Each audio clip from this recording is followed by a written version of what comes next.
बबुओ मामा के यहाँ गई रहनी हनु तो 500 रुपया मिलल ह। वाह दीदी, तो ताज सांझ के पार्टी कइल जाई। पार्टी हम ना देम पार्टी। पार्टी चाहिए तो हमार सारा काम करे के पड़ी। मतलब ई कि माई हमरा से सांझ ले जितना काम करे के कही उ तोरा करे के पड़ी, तबे तोरा के पार्टी देम। ठीक बा, हम सारा काम कर देम। ए बाबूनी तनी आटा सान दे तो।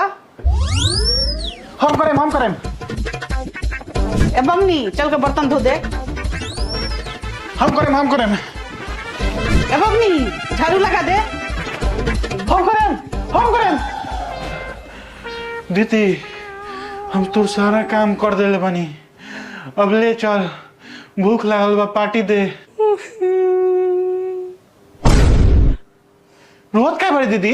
बबुओ माई पैसा छीन ले लो।